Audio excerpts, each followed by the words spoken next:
آج جہلم کا ایک زبردست قسم کا رسوائے زمانہ انسان، اور مرزا علی الجہلمی کئی سوال ایسے ہیں جن کا جواب باقی ہے۔ تو ابن تیمیہ کی کیا بات کرتا ہے، کہاں پہ راجہ بھوج، کہاں پہ گنگو تیلی۔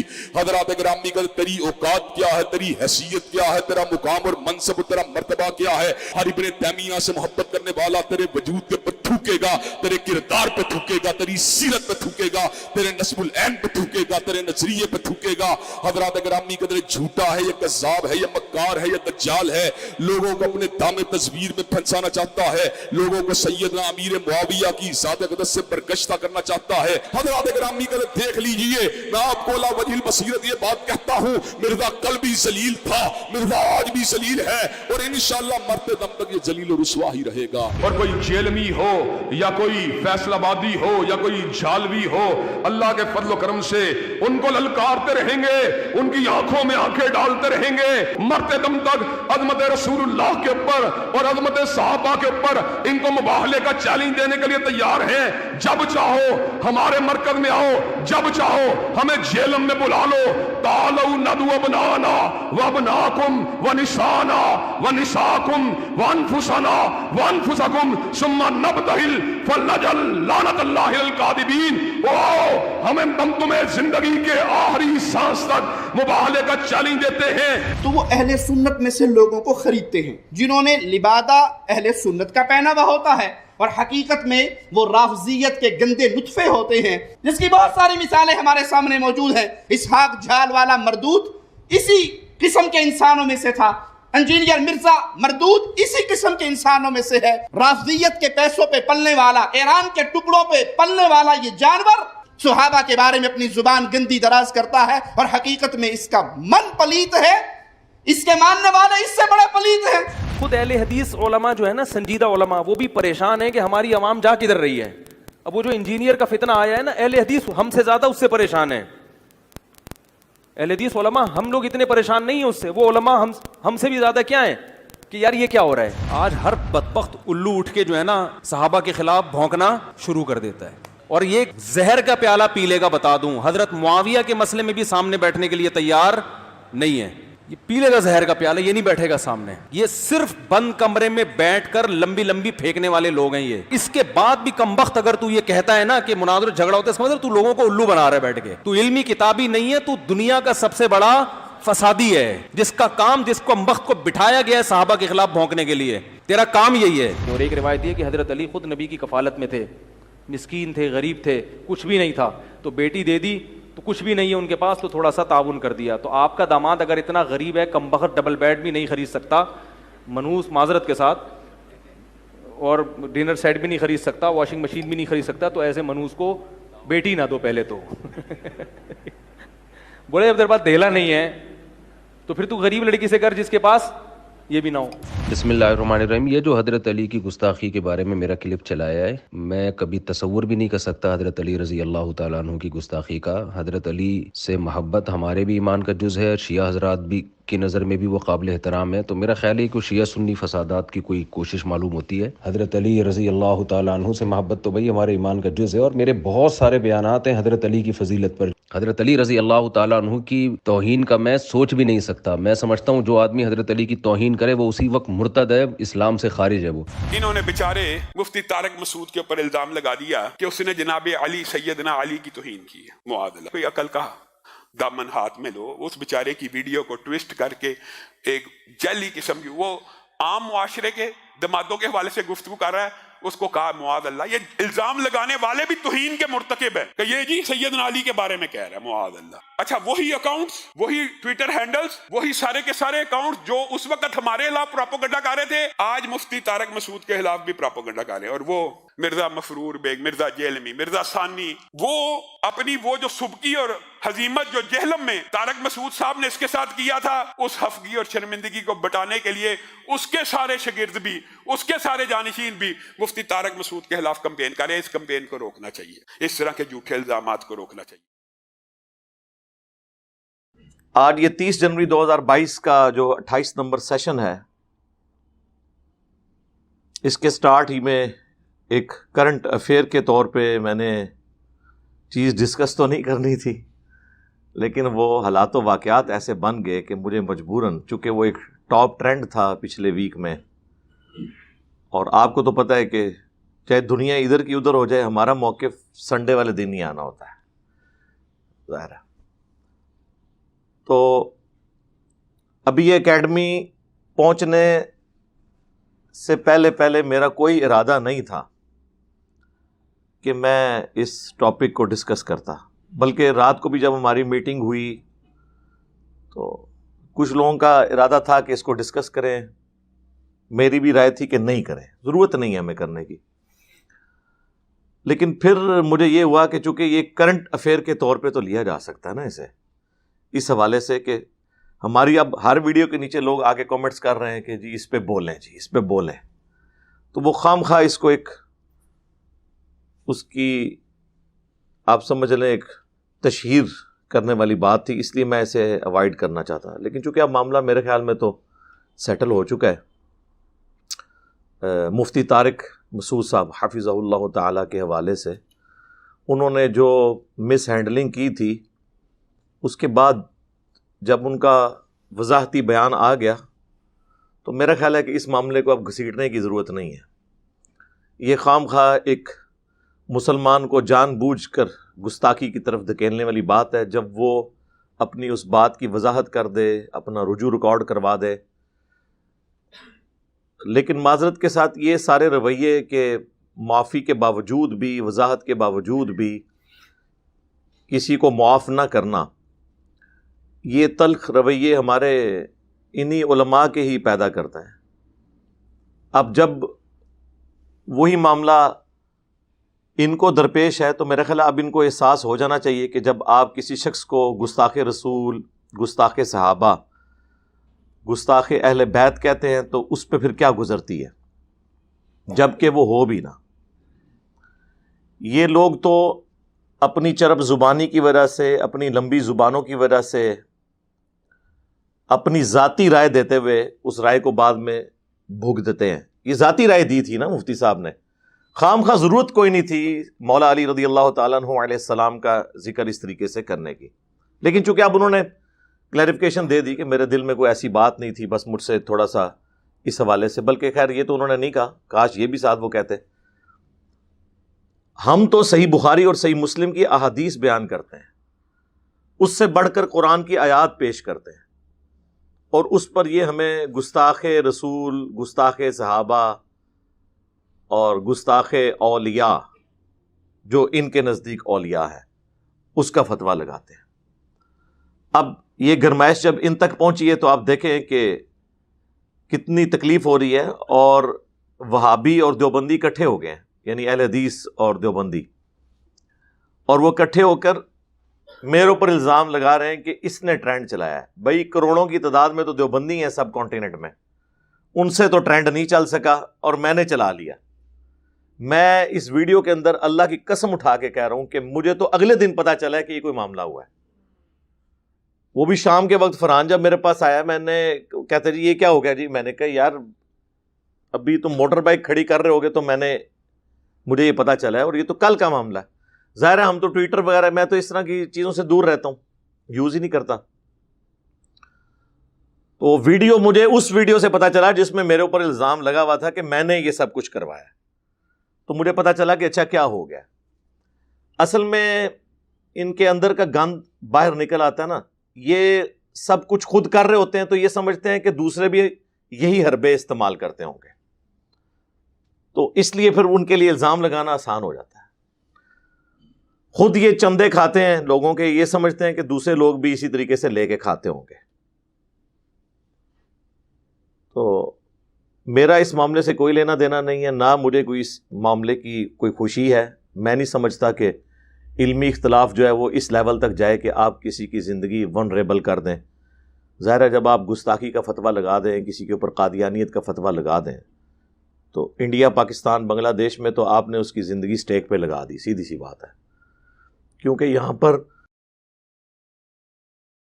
ان پڑھ لوگوں کی اکثریت ہے، تو وہ تو کسی کی توبہ قبول ہی نہیں کرتے، وہ تو اپنا فیصلہ خود سناتے ہیں، اپنی عدالت خود قائم کرتے ہیں۔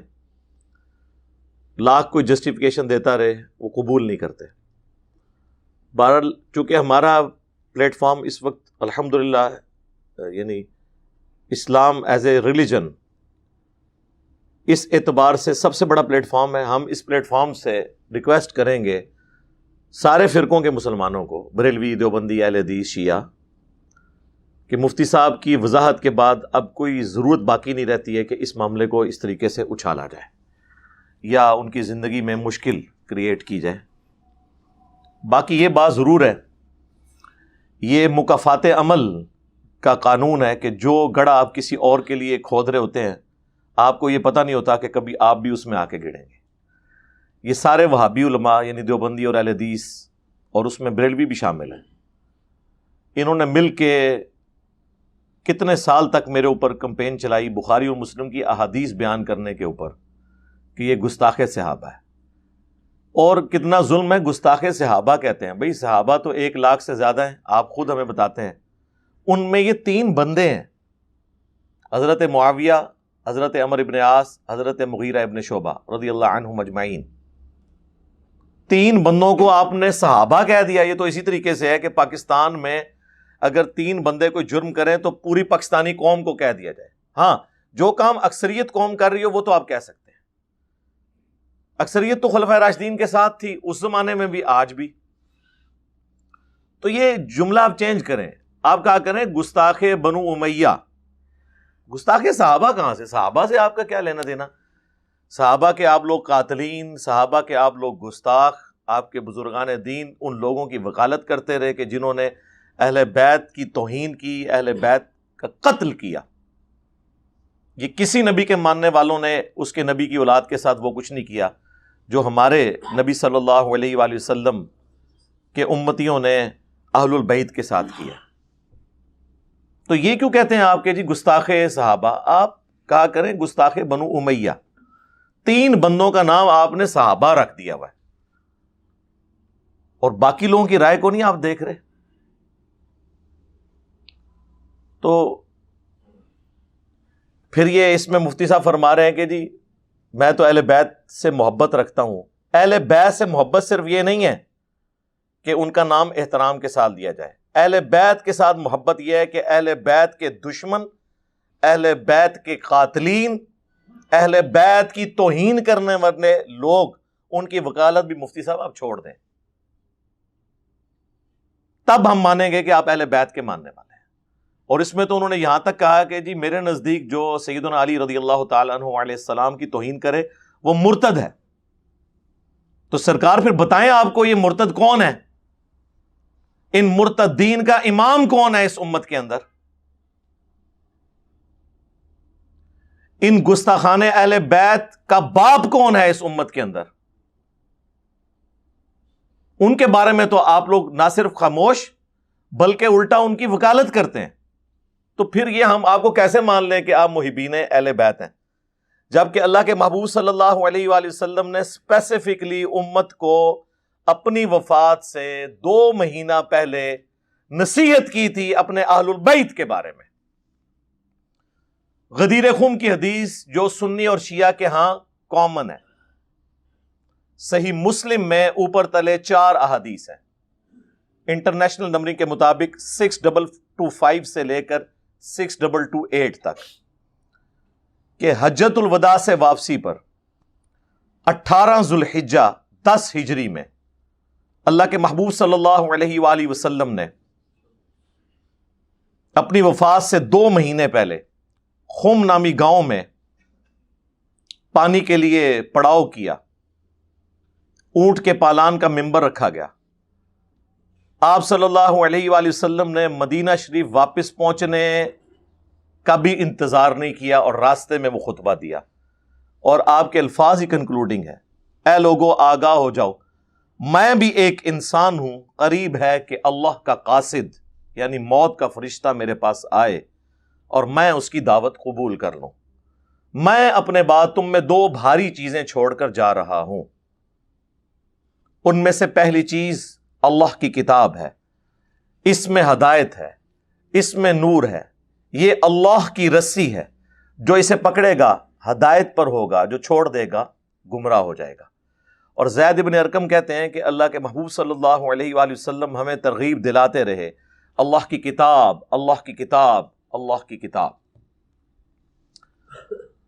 اور پھر فرمایا کہ دوسری بھاری چیز میرے اہل البیت ہیں، میں اپنے اہل البیت کے معاملے میں تمہیں اللہ کا خوف دلاتا ہوں، میں اپنے اہل البیت کے معاملے میں تمہیں اللہ کا خوف دلاتا ہوں، میں اپنے اہل البیت کے معاملے میں تمہیں اللہ کا خوف دلاتا ہوں. 3 دفعہ آپ صلی اللہ علیہ وآلہ وسلم نے یہ بات ارشاد فرمائی. لیکن امت نے بالکل اس کے الٹ کیا، نہ قرآن کو پکڑا اور نہ اہل البیت کو زندہ چھوڑا، بالکل الٹ چلے. نبی علیہ السلام کی اس نصیحت اور وصیت کا پاس نہیں رکھا. اور چونکہ آپ کو بتا دیا گیا تھا نا کہ یہی کچھ ہوگا، تو آپ نے بتا دیا کہ بھی جو بچنے والے ہیں وہ بچ جائیں،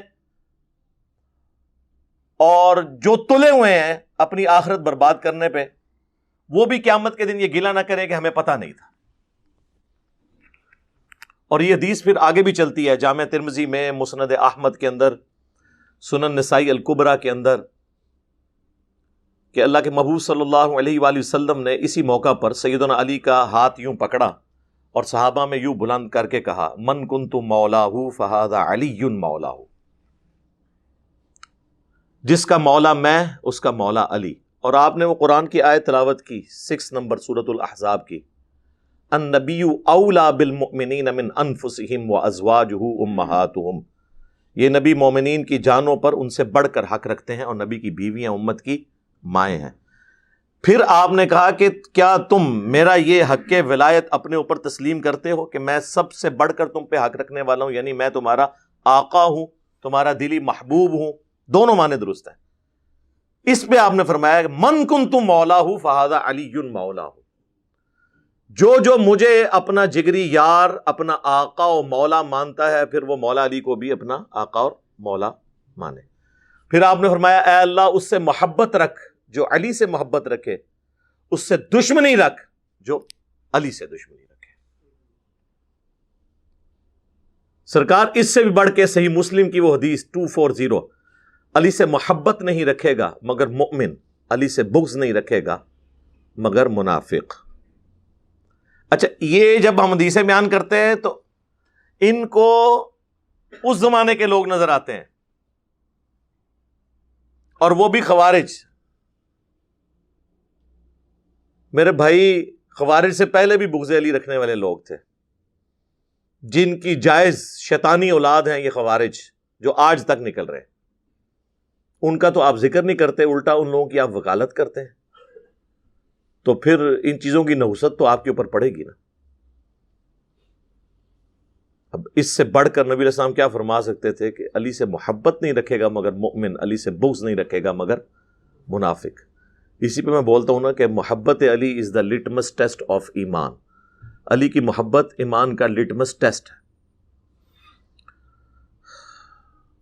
صلو علی محمد وآل محمد، اللہم صلی علی محمد وعلی آل محمد.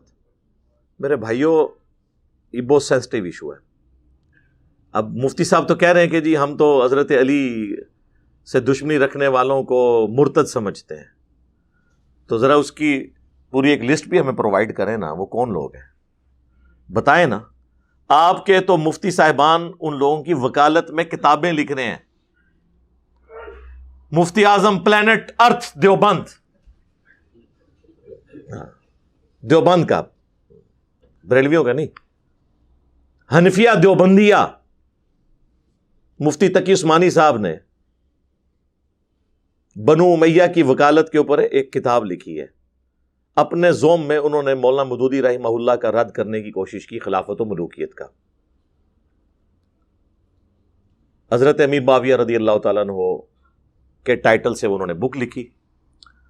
اس میں انہوں نے کہا کہ یہ تو ٹھیک ہے کہ بنو امیہ جو ہے وہ مطلب تنقیس کرتی تھی حضرت علی کے حق میں، لیکن گالی والا تو کوئی ایسا معاملہ نہیں ہے. اور وہ کہتے ہیں زیادہ سے زیادہ ہمیں کچھ ملا تو صحیح بخاری کی ایک حدیث ملی بنو مروان کے حوالے سے، جس میں تھا کہ وہ سب کرنے کا کہا انہوں نے سہل ابن سعد السعدی کو. تو سب تو تنقید بھی ہوتی ہے، ضروری نہیں اس کا معنی گالی کیا جائے، ٹھیک ہے ہم مانتے ہیں۔ تو سرکار جب آپ اپنے ممبروں پر سب کا ترجمہ گالی کر رہے ہوتے ہیں، وہ بھی آدھی حدیث بیان کر کے بخاری اور مسلم کی، میرے صحابہ کو گالی مت دو، وہاں بھی کہا کرو نا تنقید نہ کرو، وہاں تو گالی ترجمہ کرتے ہو سب کا، اور وہ بھی آدھی حدیث۔ پوری حدیث تو آپ کے گاٹے فٹ ہو جائے گی، پوری حدیث تو صحیح مسلم میں ہے وہ، کہ عبد الرحمن بن عوف رضی اللہ تعالیٰ عنہ کو حضرت خالد ابن ولید نے گالی دے دی غصے میں آ کے۔ اللہ کے محبوب صلی اللہ علیہ وآلہ وسلم کو جب شکایت پہنچی تو آپ نے خالد ابن ولید کو ڈانٹ کے کہا کہ خالد اب تم میرے صحابہ کو برا مت کہو، گالی مت دو، اگر تم احد پہاڑ کے برابر سونا خیرات کر دو نا تو میرے صحابہ نے جو ایک مد 600 گرام خیرات کیا تھا اس کو نہیں پہنچ سکتا، اس کے آدھے کو نہیں پہنچ سکتا اتنی جو گندم ہے۔ احد پہاڑ 4.5 میل پہ آلموسٹ 7 کلومیٹر پہ پھیلا ہوا ہے، چٹیل پتھروں کا پہاڑ، وہ سونے کا بنج ہے۔ ہم نے تو اس کی کیلکولیشن کی ہے، کوئی کمپیوٹر اس کی کیلکولیشن نہیں کر سکتا سونے کے ریٹ کے اوپر۔ اسی پہ میں نے بولا تھا نا کہ خربوں معاویہ ہو جائے نا ایک عمار ابن یاسر کے برابر نہیں ہے، کیونکہ وہ سابقون الاولون میں سے ہیں۔ اور اسی حدیث کے تحت کہ بھئی تم 600 گرام گندم کی قیمت اور احد پہاڑ جتنے سونے کی قیمت، سرکار اتنے سونے میں ہی خربوں معاویہ پورے ہو جائیں گے، یہ تو آپ کیلکولیٹ ہی نہیں کر سکتے۔ اور علی کی تو بات ہی نہ کریں، علی کو تو ہم نے ڈسکس ہی نہیں کرنا، آپ شیعان علی کو صرف ڈسکس کر لیں، آپ تو ان کی یعنی جوتیوں میں بیٹھ جائیں تو آپ کے لیے یہ بھی بڑی سعادت کی بات ہے، مولانا علی کا نام ہی نہ لے۔ تو یہ حدیثیں آدھی وہاں بھی ترجمہ کرتے نا سر، سب کا ترجمہ صحیح مسلم میں مفتی تقی عثمانی صاحب ہوا ہوا ہے، کاش آپ نے مسلم شریف پڑھی ہوتی۔ ہم گمان رکھتے ہیں کہ آپ نے نہیں پڑھی ہوئی ہوگی، کیونکہ اگر ہم نے یہ گمان رکھا کہ آپ نے پڑھی ہوئی ہے پھر تو ہمیں آپ کو منافق ڈکلیئر کرنا پڑے گا کہ آپ نے 2 نمبری کی ہے، تو ہم تو کسی مسلمان پہ منافقت کا الزام تو نہیں لگا سکتے۔ یقیناً آپ جاہل تھے صحیح مسلم سے۔ غدیر خم سے اگلی حدیث، اور یہ ڈھونڈنی نہیں پڑتی، یہ حضرت علی کے فضائل والے چیپٹر میں ہے، اور غدیر خم سے اگلی حدیث ہے۔ غدیر خم کے 4 طرق ہے نا، 6225 سے 6228، یہ ہے 6229 کہ سہل ابن سعد السعدی کو ممبر پر بلایا گیا مروان کی اولاد میں سے گورنر نے، یعنی بنو امیہ نے، اور کہا کہ آپ آ کر سیدنا علی کے اوپر لعنت کریں۔ انہوں نے کہا میں کبھی بھی یہ کام نہیں کروں گا۔ تو انہوں نے کہا تم یہ کہہ دو لعن اللہ ابا تراب، ابو تراب مٹی والے پر اللہ کی لعنت، نعوذ باللہ۔ یہ کہتے ہیں جی سب کا ترجمہ گالی نہیں ہے سر، ہم رجوع کرتے ہیں گالی نہیں ہے، اس سے بڑی چیز ہے لعنت بھیجتے تھے آپ لوگ، آپ کے آباء و اجداد۔ مسلم شریف میں واضح الفاظ ہے لعن اللہ ابا تراب، مٹی والے پر لعنت۔ تو سہل ابن سعد السعدی ہنس پڑے، انہوں نے کہا تم تو حضرت علی کی تنقیص کر رہے ہو نا مٹی والا کہہ کے، اور مولا علی سب سے زیادہ اسی نام سے خوش ہوتے تھے۔ پھر تھوڑے وہ ٹھنڈے، انہوں نے کہا یہ نام پھر پڑا کیسے تھا، ہمیں تو یہ اسی طرح سکھایا گیا۔ انہوں نے کہا کہ ایک دفعہ سیدہ فاطمہ اور سیدنا علی کی آپس میں چپکلش ہوئی میاں بیوی ہونے کے ناطے، اور مولا علی ناراض ہو کے مسجد میں چلے گئے، وہاں جا کے مٹی میں لیٹ گئے۔ نبی علیہ السلام جب آئے پوچھا کہ تیرے چچا کا لڑکا کدھر ہے؟ ان کا یا رسول اللہ وہ تو ناراض ہو کے باہر چلے گئے۔ اچھے خاوند یہی ہوتے ہیں کہ ناراض ہو کے بیویوں کو نہیں نکالتے، خود نکل جاتے ہیں۔ تو یہ میں اس کی تشریح کر رہا ہوں، یہ نہ ہو کل کو کوئی کہے جی علی بھائی یہ تو بیچ میں لکھا نہیں ہوا۔ سرکار یہ تو پھر آپ کو ایک کوئی پڑھا لکھا بندے ہی اس طرح کی باتیں بتائے گا نا، مولویوں کا دماغ تو نہیں ادھر جائے گا۔ اچھا، وہ پھر نبی علیہ السلام نے ایک صحابی کو دوڑایا کہ دیکھو علی کدھر ہے، تو بتایا گیا کہ وہاں پہ لیٹے ہوئے ہیں۔ اب نبی علیہ السلام خود بھی بلا سکتے تھے، مولا علی قدموں میں حاضر ہو جاتے، لیکن حضور نے پروٹوکول دیا، خود چل کے گئے، سیدنا علی کو اٹھایا، مٹی جھاڑی اور فرمایا اٹھ ابو تراب، اے مٹی میں لپٹنے والے اٹھ۔ تو ان کو اتنی پسند آئی کہ انہوں نے ابو الحسن کو نیت تھی وہ چینج کر کے ابو تراب کہلوانے پر ان کو خوشی محسوس ہوتی تھی۔ یہ سیم ابو تراب والی حدیث جو ہے وہ سنن نسائی الکبریٰ کے اندر موجود ہے، المستدرک للحاکم کے اندر موجود ہے۔ کہ سیدنا علی اور عمار ابن یاسر زمین پہ لیٹے ہوئے تھے، تو کسی سفر کے دوران نبی علیہ السلام تشریف لائے، آپ نے پھر دونوں کو اٹھایا، جسموں سے مٹی جھاڑی اور کہا ابو تراب اٹھ، اور پھر کہا میں تم دونوں کو انسانی ہسٹری کے دو بڑے بدبخت نہ بتا دوں. ایک وہ جو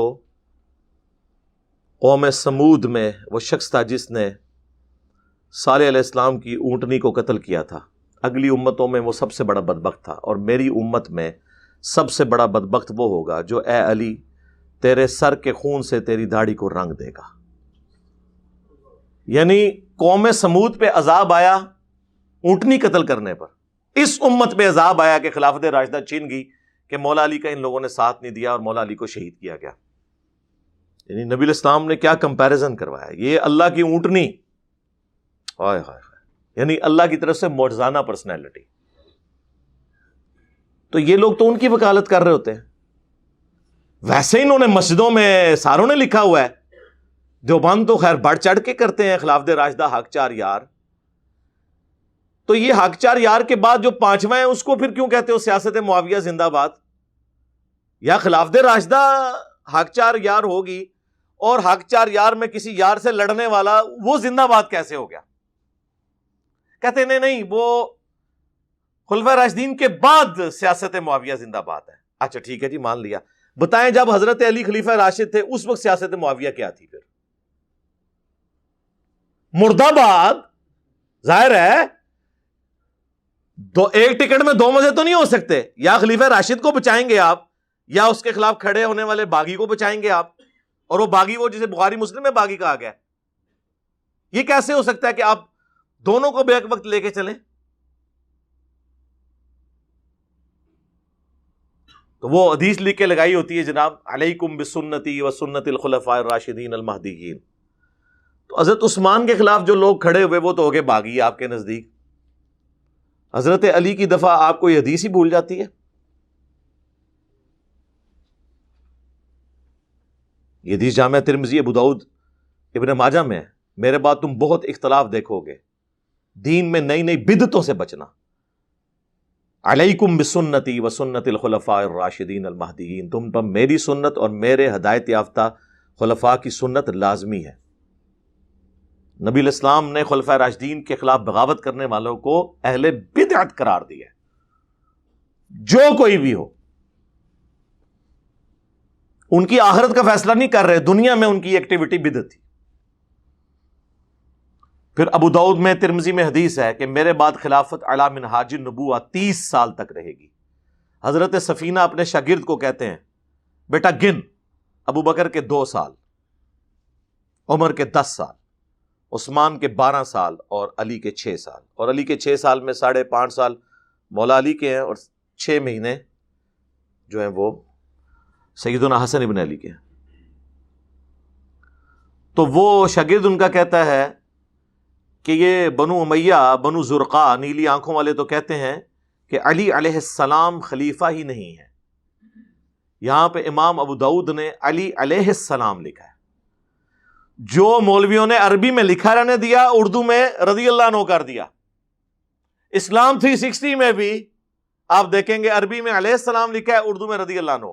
یہ مولوی جب ترجمہ کر رہا تھا، بےایمان آدمی، اس کو شرم نہیں آئی اس وقت؟ اور صرف یہی نہیں، صحیح بخاری میں 3748 نمبر حدیث میں برأس الحسین علیہ السلام لکھا ہوا ہے. یعنی حسین علیہ السلام کا سر کاٹ کر ایک تشت میں عبید اللہ ابن زیاد گورنر یزید کے سامنے لا کر رکھا گیا. ان لوگوں پر اللہ کی لعنت، اللہ کے فرشتوں کی لعنت، تمام لعنت کرنے والوں کی لعنت جنہوں نے حسین ابن علی کے ساتھ یہ ظلم کیا. تو امام بخاری نے لکھا برأس الحسین علیہ السلام، حسین علیہ السلام کا سر. انہوں نے جناب sunna.com میں آپ جائیں، یہاں لکھا ہوا ہے حسین علیہ السلام، اردو میں لکھ دیا ہے حسین رضی اللہ عنہ. اور میرے پاس جب وہ زائد چیپا بھائی آئے، اپنی ان کی ایپ ان کو ہی نہیں پتا تھا، مجھے کہتے ہیں جی بھائی آپ جو باتیں کر رہے ہیں اس سے تو مجھے لگتا ہے مجھے شیعہ ہو جانا چاہیے. میں نے کہا میرے بھائی آپ نہ سنی ہو نہ شیعہ ہو، آپ مسلم ہو جاؤ، کھولو اپنی ایپ، یہ دیکھو لکھا ہوا ہے کہ نہیں. صحیح بخاری 6318 فاطمہ اور علی کے ساتھ لکھا ہے امام بخاری نے علیہ السلام، ان دونوں پر اللہ کی سلامتی ہو۔ خیر، یہ لوگ کہتے ہیں کہ علی علیہ السلام خلیفہ ہی نہیں ہے، تو حضرت سفینہ جو نبی علیہ السلام کے آزاد کردہ غلام تھے، انہیں اتنا غصہ آیا، انہوں نے کہا کہ یہ تو ان کی پیٹھ سے جھوٹ نکلا ہے، حق تو یہ ہے کہ ان کی جو حکومت ہے شریر ترین ملوکیت بادشاہت ہے اس دنیا میں۔ وہ کہتے ہیں نہیں، وہ اصل میں نا انہوں نے شریر ترین بادشاہ جو ہے نا وہ بعد کے لوگوں کو کہا ہے، کیونکہ حضرت سفینہ 74 ہجری میں فوت ہوئے ہیں، تو حضرت معاویہ تو 60 ہجری میں فوت ہو گئے تھے۔ سرکار ٹھہر جاؤ، صبر کرو، ہاں لا دینا انہوں بچ جڑے بیمس بنا رہے ہوندے نے، صبر کرو، بتاتے ہیں تمہیں۔ تو میرے بھائی یہ حدیث ایک نہیں ہے، اسی کا ایک طریق جو ہے وہ مسند احمد میں ہے، مشکات میں بھی، کہ نبی علیہ السلام نے فرمایا کہ میرے بعد خلافت علی منہاج النبوہ ہوگی اور اس کے بعد کاٹ کھانے والی ملوکیت شروع ہو جائے گی، یعنی کنزیکٹو بات، کوئی گیپ نہیں ہے اس میں۔ اور خلافت راشدہ 30 سال تو ہمیں پتہ چل گیا۔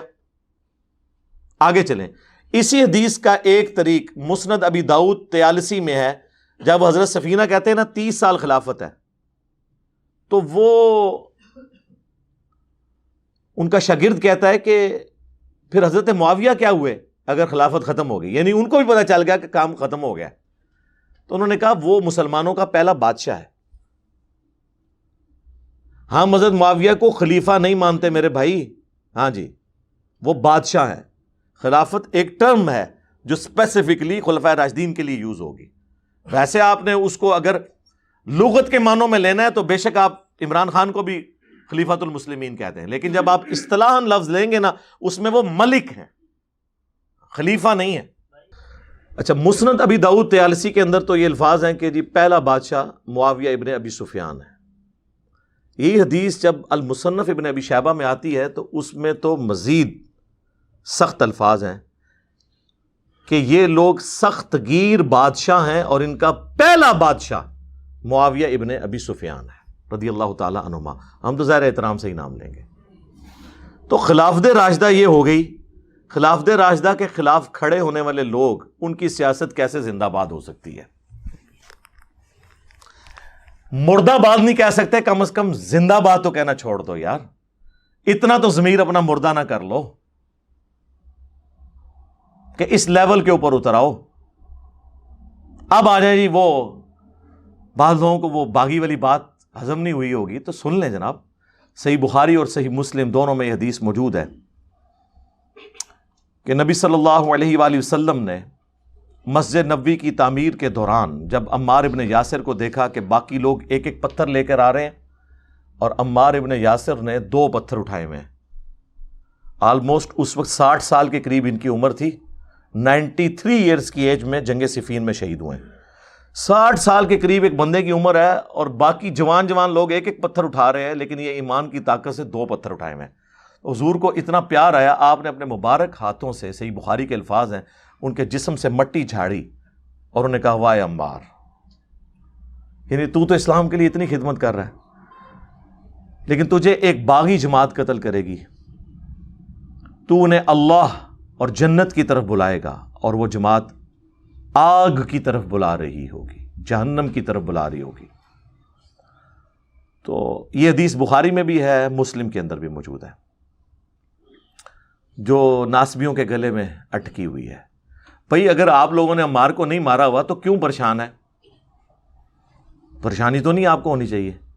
ویسے تو آپ پوری امت کو یہ حدیث سناتے رہے، مولا علی کے حوالے سے موقوفاً روایت فضائل صحابہ احمد بن حنبل کی کتاب میں، وہ اردو میں ترجمہ ہو کے آ گئی ہے، ہمارے سٹال پہ نو پروفٹ نو لاس پہ اویلیبل ہے۔ 2000 حدیث ہیں، اس میں 2 روایتیں ہیں، 952 اور 964 کہ مولا علی نے فرمایا تھا میری وجہ سے 2 فرقے جہنم میں جائیں گے اور 2 فرقے گمراہ ہوں گے، ایک میری محبت میں غلو کر کے، ایک میری دشمنی میں۔ وہ کہتے ہیں دیکھ لیں یہ جو رافضی ہے ان کے بارے میں مولا علی نے فرمایا تھا، سرکار تواڈے بارے بھی فرمایا سی، اللہ معافی دے آپا۔ وہ ہمارے شہزاد بھائی ایک دفعہ ایک اہل حدیث بھائی کو بتا رہے تھے کہ اس طرح دو فرقے جہنم میں جائیں گے، ایک محبت میں اور ایک دشمنی میں. تو وہ اہل حدیث بھائی پوچھنے لگے کہ یہ محبت والے تو ہمیں پتہ ہے، شیعہ ہیں، رافضی ہیں، یہ دشمنی والے کون ہیں؟ تو انہوں نے کہا اللہ معافی دے آپاں اسی ہیں نا، اور کون آ. ہاں، اور لائف سٹوری میں آپ دیکھ نہیں رہے شاہد بھائی اور بلال بھائی کے ساتھ ایک بھائی نے آگے تعارف کروایا، جب پوچھا کہ آپ کا پہلا فرقہ کون سا تو کہنے لگے ناسبی، یعنی کہ اہل حدیث، یعنی کہ دیوبندی. اب لوگ بول کے کہہ رہے ہیں، ان کو پتہ نہیں تھا کیونکہ انہیں تو ایک سائیڈ کی پکچر بتائی گئی تھی نا. تو سر اگر رافضی جہنمی ہیں تو ناسبی بھی جہنمی ہیں. رافضیوں کی اکثریت غالی شیعہ میں موجود ہے اور ناسبیوں کی اکثریت غالی سنیوں میں موجود ہے، اور غالی سنی اہل حدیث اور دیوبندی. اب بریلویوں میں بھی تھوڑا بہت ہے لیکن وہ پھر بھی بہرحال کافی بہتر ہے. تو آپ لوگ تو ہمیں خود یہ حدیثیں سنایا کرتے تھے، ہمیں دونوں پارٹیوں کے بارے میں کیوں افتؤمنون ببعض الکتاب وتکفرون ببعض، کتاب کے کچھ حصے کو مانا، کچھ کا کفر کر دیا آپ لوگوں نے. پوری بات بتاتے ہیں نا، پہنچا کے آتے ہیں نا. اور نہیں جی وہ ناسبی تو حضرت علی کے زمانے میں خارجی تھے. نہیں سر، نا سنن نسائی میں حدیث ہے، مشکات میں موجود ہے کہ خوارج قیامت تک نکلتے رہیں گے اور ان کی آخری جماعت دجال کے ساتھ مل کے مسلمانوں کے خلاف لڑے گی. سرکار حضور نے فرمایا ہوا ہے کہ ناسبی قیامت تک رہنے نے سر. ہاں جی، تو آڑے کو بھی قیامت تک ٹائم ہے، اپنا دفاع کر کے دکھا دو. اب یہ جو حدیث ہے عمار کو باغی جماعت قتل کرے گی، یہ اتنی بھاری حدیث ہے، اس کا بوجھ امت میں کوئی نہیں اٹھا سکا. اس کے بعد تو کوئی گنجائش نہیں رہ جاتی نا، کیونکہ مسند احمد میں اوپر تلے 4 احادیث ہیں، ان کے طرق تو بے شمار ہیں مسند احمد میں، باقی کتابوں میں، کہ یہ ابو الغادیہ ایک اصحاب شجرہ صلح حدیبیہ کا صحابی تھا جس نے عمار ابن یاسر کو قتل کیا، اور مسند احمد کے الفاظ ہیں عمار کا قاتل اور مال لوٹنے والا جہنم کی آگ میں ہے. اور مسند احمد میں ہی موجود ہے کہ حضرت عمر بن عاص نے جب آ کے حضرت معاویہ کو بتایا کہ عمار تو قتل ہو گیا، اور رسول اللہ نے فرمایا تھا کہ باغی جماعت قتل کرے گی، پتہ دونوں کو تھا. تو حضرت معاویہ نے ایسی باطل تعویل کی، انہوں نے کہا ہم نے مارا ہے عمار کو، یہ تو علی اور اس کے ساتھیوں نے لا کے میدان جنگ میں ہمارے نیزوں کے آگے پھینک دیا. کڈی کہانی کرائی سرکار. تو پھر باقی کتابوں میں ملتا ہے کہ مولا علی کو جب یہ بات پہنچی نا، غامدی صاحب کہتے ہیں نہیں مولا علی نے حدیث عمار کیوں نہیں سنائی؟ اس بندے کو سناتے ہیں حدیث عمار جسے پتہ تھی خود، اور وہ باطل تعویل کر رہا تھا. جی سر، تعویل مولا علی نے سے اگلی بات بھی سنائی ہے سرکار، آپ کو تو پتہ نہیں ہے نا. مولا علی کو جب یہ خبر پہنچی نا کہ معاویہ نے یہ ورڈکٹ دیا، تو مولا علی نے کہا اچھا پھر اس کا مطلب ہے کہ حمزہ ابن عبد المطلب کا قاتل خود رسول اللہ تھے، کہ نہ وہ لے کر آتے احد کے اندر اور نہ وہ شہید ہوتے. بھائی جو حمایت میں لڑنے آیا ہوتا ہے اور وہ شہید ہو جاتا ہے، تو جس کی حمایت میں آیا ہوتا ہے وہ قاتل ہوتا ہے، اسے مروانے کے لیے لایا وہاں پہ. یہ حدیث عمار اتنی وزنی حدیث ہے، اس سے جان نہیں چھڑا سکتے. یہ بخاری مسلم میں نہ ہوتی تو کب کی انہوں نے ذبح کر دی ہوتی. اب یہ ذبح بھی نہیں ہو سکتی. اور حدیث متواتر ہے، کئی اصحاب سے ہے یہ حدیث. خود حضرت معاویہ بھی راوی ہیں اس کے، عمر بن عاص بھی راوی ہیں، ام سلمہ بھی راوی ہیں، عمار بن یاسر بھی راوی ہیں، مولا علی بھی راوی ہیں، ابو سعید خدری بھی راوی ہیں. ابو سعید کے حوالے سے بخاری مسلم میں آیا. ابن حجر اسقلانی نے ابو الغادیہ کو بچانے کے لیے یہ کہہ دیا کہ اسے صلح حدیبیہ والی فضیلت کفایت کر جائے گی. تو محدث اعظم سعودیہ شیخ ناصر الدین البانی نے ان پہ گرفت کی سلسلہ احادیث صحیحہ کے اندر. انہوں نے کہا کہ نہ، یہ مشکل تعویل ہے. جب نبی الاسلام نے فرما دیا کہ عمار کا قاتل اور مال لوٹنے والا جہنم کی آگ میں ہے، تو اس سے صلح حدیبیہ والی فضیلت صحیح مسلم کی اٹھ گئی، کیونکہ اسپیسیفک حکم آ گیا. باقی ہم تو رضی اللہ عنہ ہی کہتے ہیں، ابو الغادیہ رضی اللہ تعالیٰ عنہ، ان کے نام کا ایک چیپٹر ہے مسند ابی الغادیہ مسند احمد کے اندر. میں اس پہ گھنٹوں بول سکتا ہوں. آپ کو پتہ ہے کہ میں نے تو الحمدللہ اہل بیت کا دفاع کیا ہے، کیونکہ ہم غدیر خم پہ کھڑے ہیں. قرآن کی توحید بھی چھپ چھپ کے بیان کی سو کالڈ موحدین نے. پرانے بابوں کو رحمت اللہ علیہ بھی کہتے رہے، جس کی وجہ سے کوئی چینج نہیں آئی. ہم نے بتایا کہ پرانوں نے کام ڈالا ہے. ہم سے پہلے کسی نے جرت نہیں کی تھی. توحید گج وج کے بیان ہوئی ہے نا قرآن کی, ایاک نعبد و ایاک نستعین, تو اس پلیٹ فارم سے, کیونکہ یہ غدیر خم پہ ہے پلیٹ فارم, اور اہل البیت کا دفاع بھی ادھر سے ہی ہوا ہے. یہ مسلم کی جو حدیثیں تھی 4, قرآن اور اہل بیت, یہ ان کو پہلے نہیں پتا تھا لکھی ہوئی ہیں. ان کو کیا پتا, انہوں نے تو تعریف کی ہے. اہل حدیث کی 3 کتابوں میں انہوں نے غدیر خم کی حدیث آدھی لکھی. قرآن کی فضیلت لکھ دی, شروع میں لکھا 2 چیزیں چھوڑ کے جا رہا ہوں, قرآن کی فضیلت لکھ دی, اگلا حصہ کاٹ دیا. جب ہم نے کہا کہ یہ کیوں حرکت کی ہے تم لوگوں نے, وہ کہنے لگے جی وہ ٹاپک جو ہے نا فضائل قرآن تھا, اس لیے ہم نے قرآن والا حصہ رہنے دیا. بھئی اوپر 2 لائنیں ایڈ کرنے سے کوئی فرق پڑ جانا تھا, تو وہ چھوڑ دیا. میں نے کہا نہ, بنو امیہ کی چالیں جہاں ختم ہوتی ہیں وہاں سے اللہ کے فضل سے ہماری عقل سٹارٹ ہوتی ہے. تم لوگوں نے اسی صفحے کے اوپر الموطا امام مالک کی, المستدرک الحاکم کی وہ حدیث کہ حجۃ الوداع پہ نبی علیہ السلام نے فرمایا تھا 2 چیزیں چھوڑ کے جا رہا ہوں, اللہ کی کتاب اور تمہارے نبی کی سنت, اسے مضبوطی سے پکڑ لینا, کبھی گمراہ نہیں ہوگے. وہ تو تم نے پوری لکھی ہوئی ہے. ادھر بھی تمہیں چاہیے تھا نا کہ 2 چیزیں چھوڑ کے جا رہا ہوں, اللہ کی کتاب اور دوسری چیز چھوڑ دیتے. وہ حدیث لکھی پوری اور یہ لکھی آدھی. اس کے پیچھے میں بتاتا ہوں ان کی چلاکی کیا تھی, تاکہ اگر کوئی یہ پڑھے نا تو وہ یہ سمجھے کہ دوسری چیز بھی وہی ہوگی جو اوپر لکھی ہوئی ہے. سمجھ آئیے آپ کو؟ جناب آپ کو پتہ نہیں ان کا کتنا شیطانی دماغ ہے, اور انہیں ہمارے رحمانی دماغ کا نہیں پتا. ہم نے تو پکڑ لیا, اور یہ بات پھر اس طرح صحیح ثابت ہوئی کہ وہ جو تیسری کتاب تھی نا, اس کتاب میں اس رائٹر نے اہل حدیث کے 2 چیزیں چھوڑ کر جا رہا ہوں, قرآن اور بریکٹ میں خود لکھ دیا سنت, اور اہل بیت والا پورشن کاٹ دیا, اہل بیت کی جگہ سنت لکھ دیا, اور نیچے تخریج کیا ہوئی ہے, صحیح مسلم چیپٹر فضائل صحابہ باب فضائل علی. واہ واہ, چیپٹر فضائل علی ہے اور اس حدیث میں علی کا ذکر ہی کوئی نہیں. قرآن اور سنت, وہ اس لیے چیپٹر ہے فضائل علی والا امام نووی نے باندھا کہ وہ قرآن اور اہل بیت ہے. تو اس کا مطلب ہے وہ ڈنڈی مارنے والے نے جو یہ ڈنڈی نہیں ڈنڈا مارا ہے, خود اپنے اوپر مارا ہے. جی ہمیں تو نہیں لگا, یہ تو خود اپنے اوپر ڈنڈا مارا ہے. اسے یہ پتا تھا جو بےایمانی کی ہے. اور یہ بیٹھ کے وہابی جو ہے نا وہ کہہ رہے ہیں کہ جی وہ یہ رافضی نواز یہ ٹرینڈ چلا رہا ہے, فلاں چل رہا ہے. اور تمہارے ابے تو قرآن و حدیث کی تعریف کرنے والے ہیں, جاؤ اپنے گھر کی خبر لو, آؤ رجوع کرو اس کے اوپر. جھوٹو لیبل اہل حدیث کا لگایا اور حدیثوں میں تعریف کی. تو ان لوگوں نے حدیثیں مار ہضم کرنی تھی. میں حوالے تو بے شمار دے سکتا ہوں, چونکہ حنفیوں کا ذکر ہوا ہے نا, حنفیوں کو ان کے گھر کی خبر دیتا ہوں.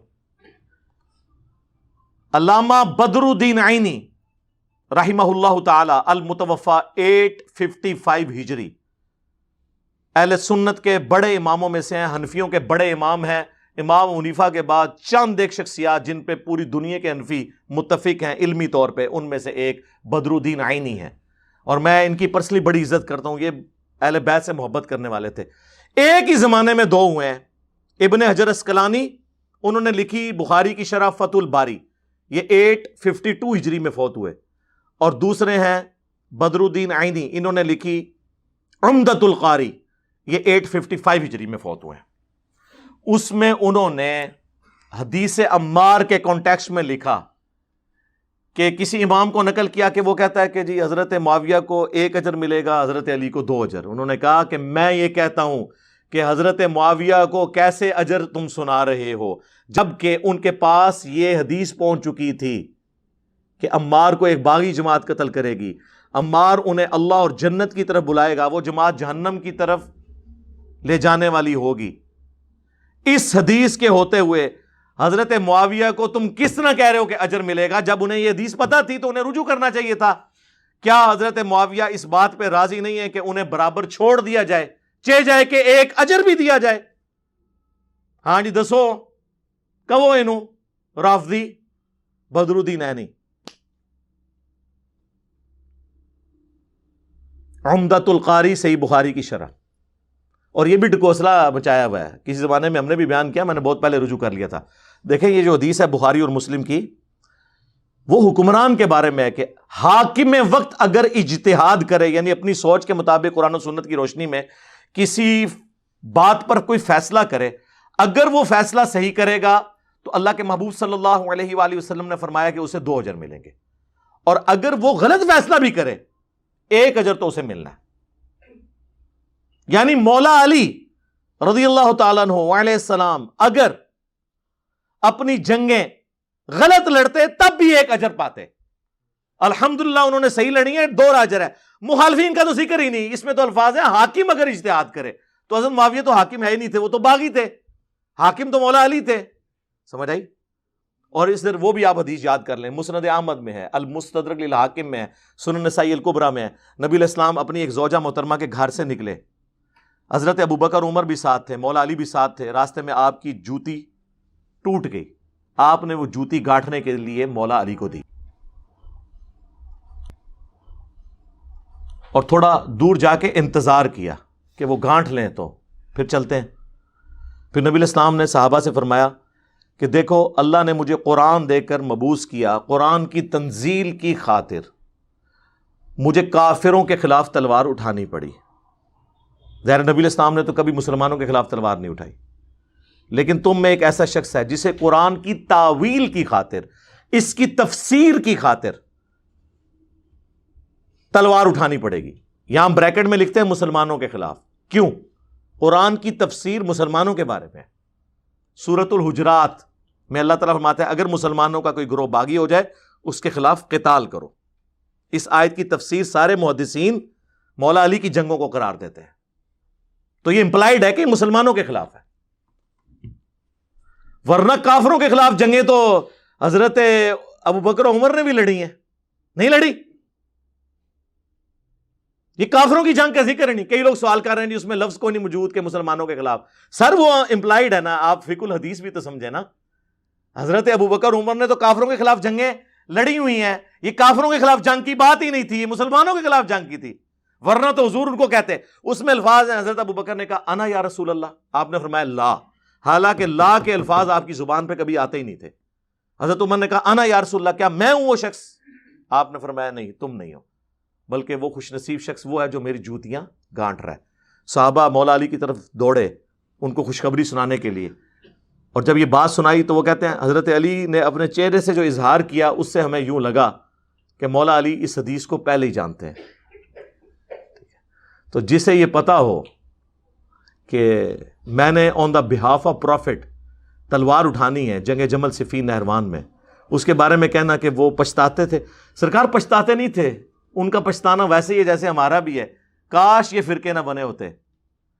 وہ پچھتانا ویسے ہی ہے کہ حضرت جبرائیل بھی بشارت دے رہے ہیں سیدہ مریم کو، جبرائیل کو دیکھ کے تو مریم کو یہ نہیں کہنا چاہیے تھا کاش میں مر کے مٹی ہو چکی ہوتی اس سے پہلے، کہ میں اب کیا منہ دکھاؤں گی جا کے کہ میری شادی بھی نہیں ہوئی اور میں ایک بچہ اٹھا کے لے آئی ہوں۔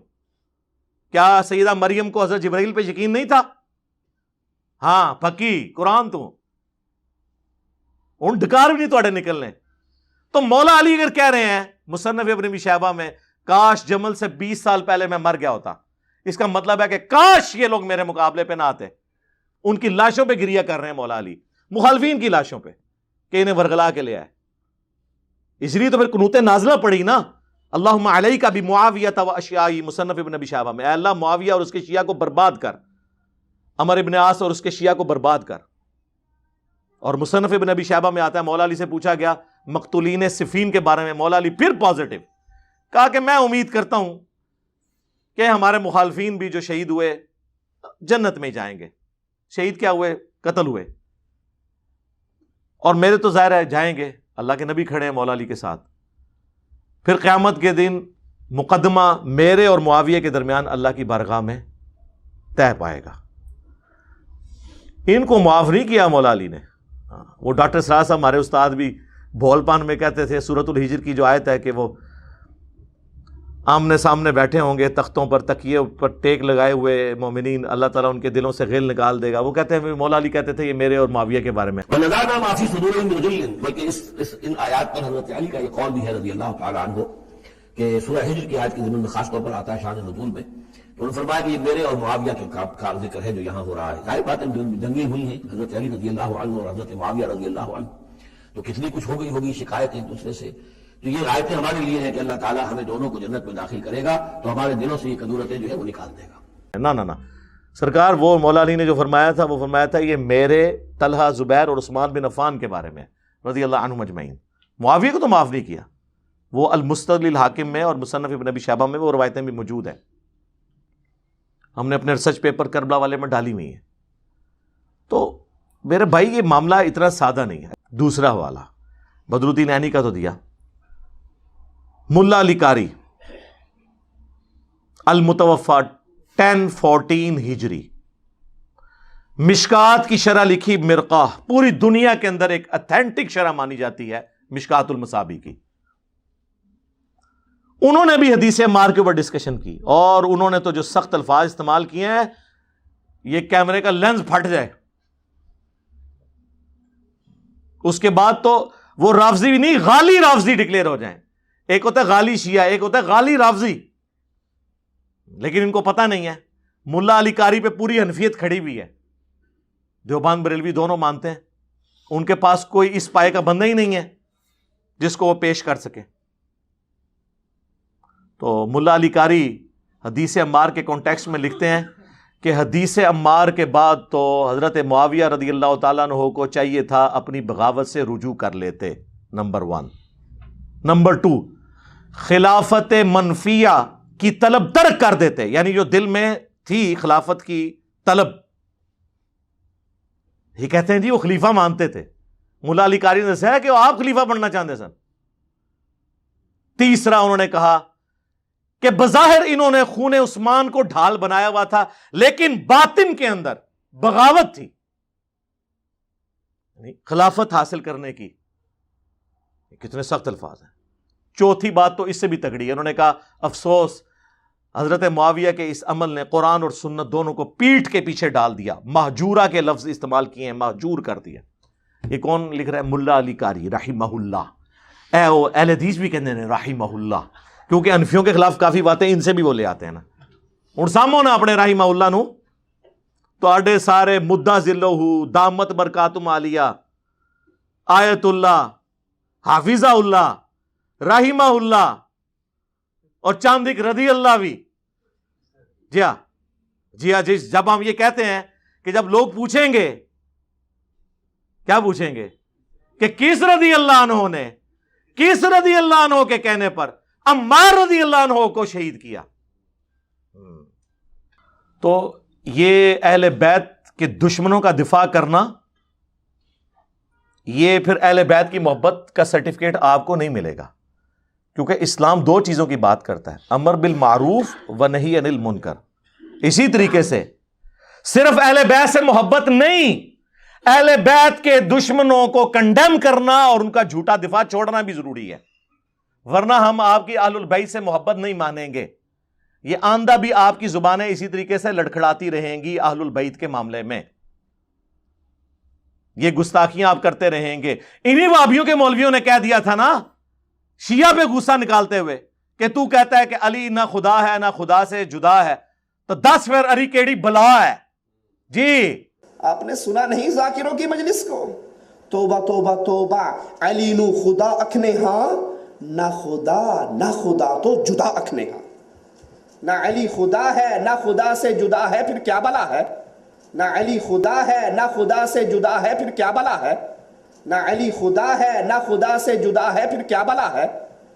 او سوئے رومال والے نے جنہوں ایسا دفن کیتا ہے کہ دوبارہ زندہ ہی نہیں ہویا زندہ کئی سالہ تو میرے خلاف کہتا ہے کہ جی یہ جناب ایران کے ٹکڑوں پہ پلنے والا جانور.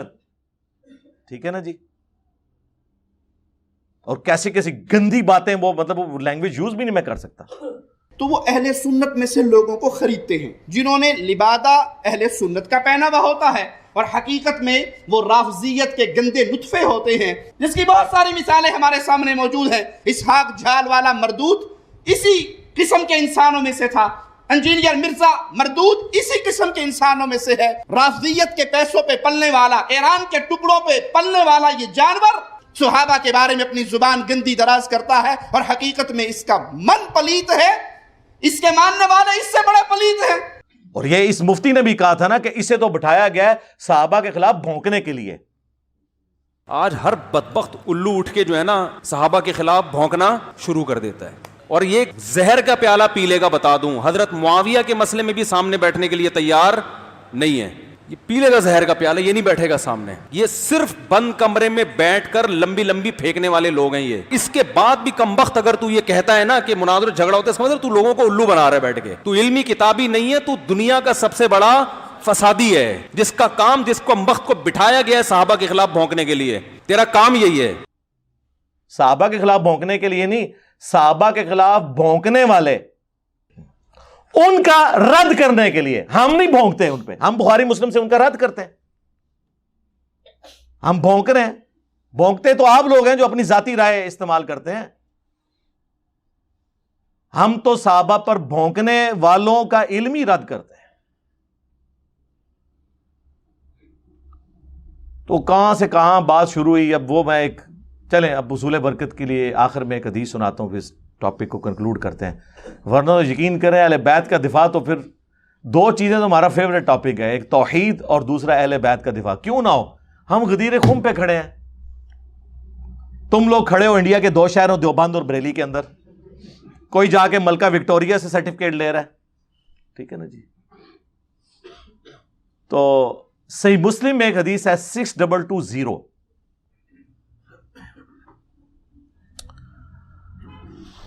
وہ حدیث وہ جو ایک گلے پھاڑنے والے مولوی نے کہا تھا نا لاہور کے وابی نے، اس نے کہا تھا کہ مجھ سے مباہلہ کر لو۔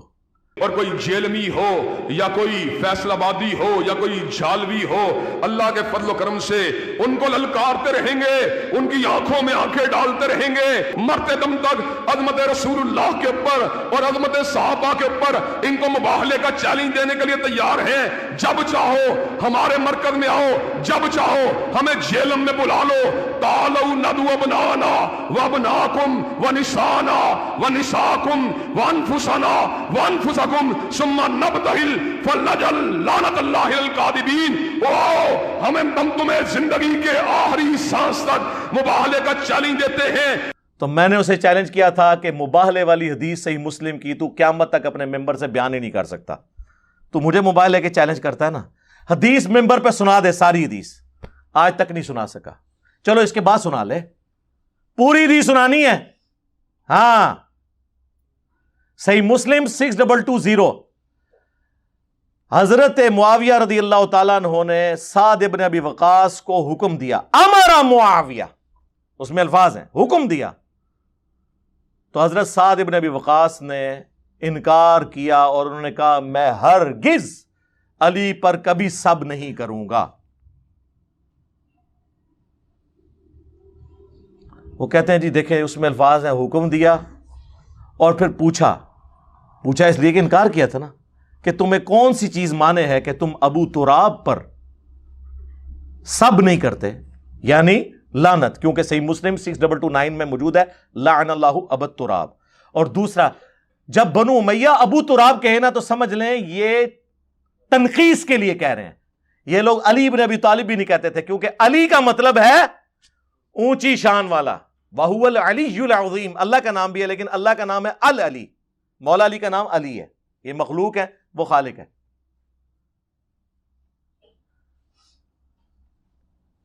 علی کا معنی کیا ہے؟ اونچی شان والا، اور معاویہ کا معنی کیا ہے وہ ہم نے نہیں بتانا، وہ اپنے علماء سے پوچھ کے چلیں۔ ہاں تو تمہیں کون سی چیز مانے ہے کہ تم علی پر سب نہیں کرتے؟ انہوں نے کہا معاویہ میں نے 3 باتیں ایسی سنی ہیں مولا علی کے بارے میں کہ مجھے ایک بھی مل جاتی نا تو سرخ اونٹوں سے، یعنی آج کی V8 سے بھی بہتر تھی۔ اور یہ کون کہہ رہا ہے؟ سعد ابن ابی وقاص، پہلے 10 مسلمانوں میں سے، 10 مبشرہ میں سے، نبی علیہ السلام کے ماموں، اور بخاری مسلم کے الفاظ، مولا علی کہتے ہیں میں نے کسی شخص کے لیے نہیں حضور سے سنا سوائے سعد ابن ابی وقاص کے کہ میرے ماں باپ تجھ پہ قربان، 7 تیر چلا کافروں کے اوپر. یہ وہ سعد ابن ابی وقاص ہے. اور وہ کہہ رہے ہیں میں تو شاہی کوئی نہیں علی دے مقابلے علی والی تو ایک فضیلت. تو انہوں نے کہا سن، جب غزوہ خیبر کا موقع آیا، اللہ کے نبی الاسلام نے فرمایا کل میں اس شخص کے ہاتھ میں جھنڈا دوں گا جو اللہ اور اس کے رسول سے محبت کرتا ہے.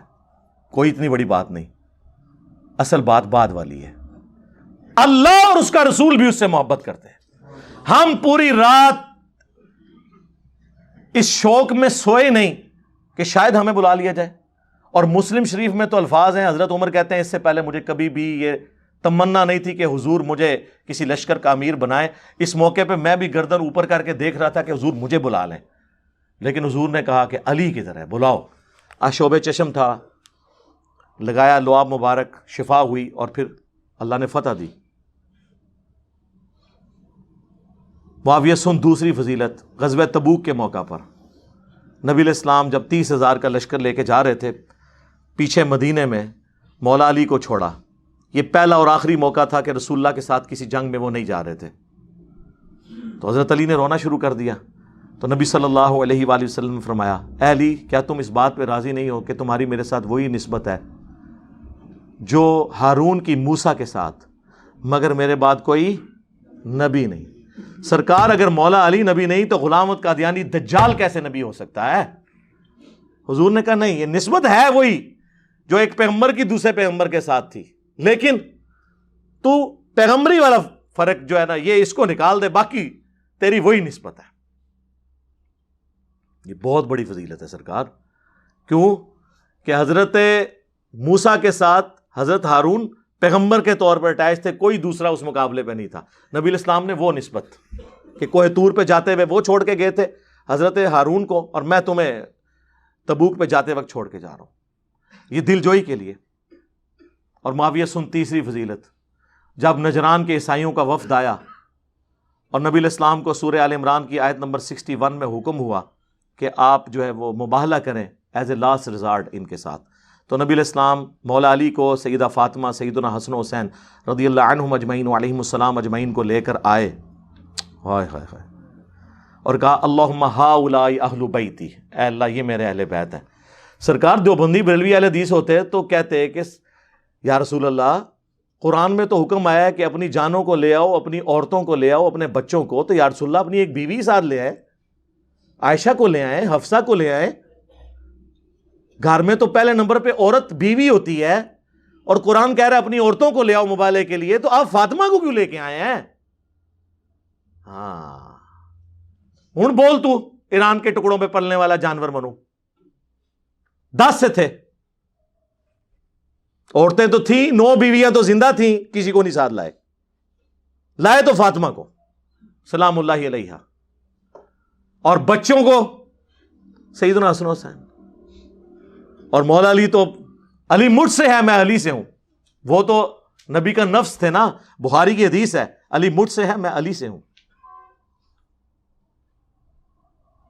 تو یہ حدیث سنائی حضرت سعد ابن ابی وقاص نے حضرت معاویہ کو کہ یہ 3 فضیلتوں کی وجہ سے میں کبھی علی پر سب و شتم نہیں کروں گا. ٹھیک ہے، یہ حدیث سنن نسائی الکبریٰ میں بھی موجود ہے، اس کا چیپٹر خصائص علی چھپ چکا ہوا ہے. اس میں آگے الفاظ ہیں، سعد ابن ابی وقاص کا بیٹا کہتا ہے کہ پھر معاویہ جتنا دن وہاں قیام پذیر رہے، حضرت علی کے بارے میں کوئی نیگیٹو جملہ اپنی زبان سے نہیں نکالا، کیونکہ میرے باپ نے جو ڈانٹ ایسی پلائی تھی نا. تو اس سے یہ بات پتہ چلی کہ امام نووی نے جو یہ کہانی کرانے کی کوشش کی ہے نا صحیح مسلم کی شرح میں، کہ وہ تو اصل میں پوچھنا چاہ رہے تھے کہ حضرت لوگ تو گالیاں دیتے ہیں مولا علی کو، آپ کیوں نہیں گالیاں دیتے؟ آپ مجھے کوئی علی کی ایسی فضیلت سنائیں تاکہ میں لوگوں کو قائل کروں. واہ واہ، اے کہانی کرائی نے. لیکن وہ دوسری حدیث نے اس کی حفاظت کر دی، اور اس کا کچھ حصہ سنن ابن ماجہ میں بھی موجود ہے، جس میں الفاظ ہیں سعد ابن ابی وقاص غضبناک ہو کر بولے کہ تو اس شخص کے بارے میں نیگیٹو بات کر رہا ہے مجھ سے جس کے بارے میں یہ 3 باتیں ہیں، اور ان میں تو چوتھی بات بھی انہوں نے ذکر کی، من کنت مولاہ فہذا علی مولاہ، رسول اللہ تو یہ بھی فرمایا تھا جس کا مولا میں اس کا مولا علی.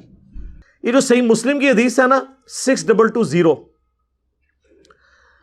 اس میں جن لوگوں نے یہ حرکت کی نا، جیسا میں نے بتایا امام نووی نے اور یہ وہ وہابیوں کے جو امام ہے نا جی ابن تیمیہ المتوفا 728 ہجری، انہوں نے شیعہ کے خلاف ایک کتاب لکھی ہے منہاج السنہ. اس میں انہوں نے یہ حدیث نقل کر کے فلنگ دی بلینکس خود کر دیا. ہمارا معاویہ بالسب ساتھ لکھ دیا کہ معاویہ نے سب کرنے کو کہا، حالانکہ مسلم شریف میں الفاظ نہیں تھے لیکن قرائن سے ہی مطلب تھا. تو ابن تیمیہ رحمہ اللہ نے ہمارا مسئلہ حل کر دیا منہاج السنہ میں. کتاب شیعہ کے خلاف ہے لیکن اس بات کو انہیں ماننا پڑا کہ یہ کام ہوتا تھا. اور اس سے بھی بڑھ کر سیرت الرسول کتاب یہ کل تک مفت بانٹتے تھے محمد بن عبد الوہاب صاحب کے بیٹے عبداللہ کی. انہوں نے حضرت علی والے چیپٹر میں کہتا ہوں چھوڑے کچھ نہیں ان کا. انہوں نے لکھا کہ حضرت معاویہ نے نہ صرف حضرت علی کے خلاف بغاوت کی بلکہ شہادت عثمان کا الزام بھی ان پہ لگایا. اللہ نے حضرت علی کو بری کر دیا. پہلی بات. دوسری بات انہوں نے لکھی وہی والی مسند احمد کی حدیث، جب عمرو بن عاص نے آ کے کہا کہ معاویہ عمار قتل ہو گیا اور حضور نے تو یہ فرمایا تھا کہ اسے باغی جماعت قتل کرے گی، تو اس پہ حضرت معاویہ نے کہا تم بھی اونٹ کی طرح اپنے پیشاب میں پھسلتے ہو، یعنی اپنی خود کمزوری بتا رہے ہو. ہم نے اسے قتل کیا ہے، یہ تو علی اور اس کے ساتھیوں نے لا کے ہمارے نیزوں کے آگے پھینک دیا. نہ علی یہ کام کرتے نہ یہ شہید ہوتا. تو محمد بن وابسہ کے بیٹے نے سال لکھا ہے کہ جب یہ خبر حضرت علی تک پہنچی تو انہوں نے کہا کہ اچھا پھر اس کا مطلب ہے کہ حمزہ ابن عبد المطلب کے قاتل رسول اللہ تھے کہ نہ لے کے جاتے عہد میں نہ شہید ہوتے. یہ پھکی دی مولا علی نے اور یہ پھکی انہوں نے نقل کی ہے. اور اینڈ پہ انہوں نے یہاں تک لکھا کہ بنو امیہ کے لوگ 60 سال تک ممبروں پر حضرت علی کی تنقیص اور گالم گلوچ کرتے رہے لیکن اللہ تعالیٰ نے حضرت علی کی شان کو بلندی کیا. یہ وہابیوں کا امام لکھ رہا ہے. اس لیے ہم نے یہ کتاب یہاں رکھی ہوئی ہے اور ہماری ویب سائٹ پہ اس کا PDF بھی رکھا ہوا ہے، آپ ڈاؤن لوڈ کر کے حضرت علی والا چیپٹر پڑھ سکتے ہیں. خیر یہ ٹاپک گھنٹوں بولا جا سکتا ہے، میں اس کو یہیں پہ کنکلوڈ کرتا ہوں. لیکن اینڈ پہ میں آپ کو اپنا ایک ریسرچ پیپر جو ہر وقت میرے ٹیبل پہ ہوتا ہے یہ والا، ہاں جی، جس نے ناسبیوں کی نیندیں حرام کی ہوئی ہیں اور رافضیوں کی نیندیں بھی، واقعہ کربلا کا حقیقی پس منظر 72 صحیح الاسناد احادیث کی روشنی میں. یہ عربی میں بھی ہے، اردو میں بھی ہے، ہندی میں بھی ہے، انگلش میں بھی ہے، بنگلہ زبان کے اندر بھی ہے. ہماری ویب سائٹ ahlsunnatpak.com سے ڈاؤن لوڈ کریں. 200 حدیثیں اس کے اندر. 72 کا ٹائٹل میں نے شہدائے کربلا کی نسبت سے لیا، ورنہ ایک ایک نمبر پہ مثلا 33 نمبر پہ غدیر خون کی حدیث ہے، اس میں نے 8 طرق لی ہیں اس کے، اور اس میں نے 6 بڑے بڑے ٹاپک کور کیے ہیں. میں آپ کو مختصر صرف ان کا ٹائٹل بتا دیتا ہوں. پہلا ٹاپک ہے منہج نبوی صلی اللہ علیہ وآلہ وسلم پر قائم خلافت راشدہ کی صحیح مدت کتنی تھی اور خلافت کے اہل حقیقی خلفائے راشدین کون تھے؟ ابو بکر، عمر، عثمان، علی اور حسن ابن علی رضی اللہ عنہم اجمعین. دوسرا، خلیفہ راشد سے بغاوت بدعت ہے. جنگ جمل، صفین اور نہروان میں سیدنا علی کی حقانیت اور شہادت سیدنا عثمان کے اصلی اسباب، جعلی نہیں. بخاری مسلم میں جو بنو امیہ سبب بنی ہے حضرت عثمان کی شہادت کی. تیسرا، رسول اللہ صلی اللہ علیہ وآلہ وسلم نے اپنی وفات سے 1 مہینہ پہلے بعد میں ہونے والے حکومتی بگاڑ کا ذکر غیبی خبروں کی شکل میں کر دیا تھا. چوتھے خلیفہ راشد سیدنا علی کے فضائل اور ان پر ممبروں سے لعنت کرنے کی بدعت کب اور کس نے ایجاد کی. اور 5واں، حضرت معاویہ رضی اللہ تعالیٰ عنہ کو حکومت مل جانے کے بعد سے بتدریج امت پہ کیسی ملوکیت مسلط ہوئی جس کا بھیانک نتیجہ کیا نکلا. اور 6 نمبر پہ سیدنا حسین ابن علی کے فضائل اور یزید ابن معاویہ کی ملوکیت میں اس کے گورنر عبید اللہ ابن زیاد کے ہاتھوں سیدنا حسین کی شہادت. یہ 6 ٹاپک پہ 200 احادیث ہیں. آپ مفت ڈاؤن لوڈ کریں، مفت ڈاک میں بھی یہ بھی، اور اس کے ساتھ 12 کا پیکج ہے. 9 ریسرچ پیپرز ہیں انکلوڈنگ دس، اور 3 اذکار کارڈ ہیں. یہ 12 کا پیکج پورے پاکستان میں آپ فری منگوا سکتے ہیں. صرف ڈاک کا TCS کا 300 روپے خرچہ دیں گے آپ. صبح 9 بجے سے لے کر شام 5 بجے تک ہماری اکیڈمی کا نمبر کھلا ہوتا ہے 032159000162. اس پہ رابطہ کریں. انشاءاللہ تعالی یہ ڈاک آپ کے گھر آ جائے گی. انشاءاللہ آپ یہ پڑھیں، پروفیشنل PDF ہم نے رکھ دیا ہوا ہے اپنی ویب سائٹ پہ، کیونکہ انڈیا کے لوگ کہتے ہیں یہاں ڈاک نہیں آ سکتی، تو سرکار ہم نے پروفیشنل PDF رکھے ہوئے ہیں، آپ ڈاؤن لوڈ کر کے پرنٹ نکال لیں، ان کے اوریجنل پرنٹ آپ کے نکلیں گے انشاءاللہ تعالیٰ. اچھی کوالٹی میں ہم نے PDF ahlsunnatpak.com پہ رکھے ہوئے ہیں. تو یہ شکریہ مفتی طارق مسعود. ہاں وہ لائف سٹوری میں آ کے کتنے لوگ کہہ رہے ہیں کہ مفتی صاحب کی وجہ سے علی بھائی کا تعارف ہوا. تو یہ بھی مفتی صاحب اگر یہ کام نہ ڈالتے سیدنا علی کے بارے میں تو مجھے کیسے موقع ملتا. پھر یہ کہتے ہیں یار وہ خام خواہ ٹاپک ہر وقت یہی ڈسکس کرتا ہے. سرکار اب ہر وقت تو نہیں میں نے ڈسکس کیا، تسی کام پا رہے ہو تو میں ڈسکس کر رہا. ہاں میں نے اس کو موضوع نہیں بنایا، لیکن یہ نہیں ہوگا کہ آپ کام ڈالیں اور ہم آپ کو ویل لیفٹ کر دیں. فل ٹاس منو ملے اور میں باؤنڈری نہیں سرکار سٹیڈیم سے باہر نہ پھینکوں. ہاں یہ ہو نہیں سکتا. تے اے ہن سمجھ آ کے ہن بال گم گئی تہاڈی. ہاں جی گم گئی. صلو علی محمد و آل محمد. اللہم صلی علی محمد وعلی آل محمد و اصحاب محمد اجمعین الی یوم الدین. آمین.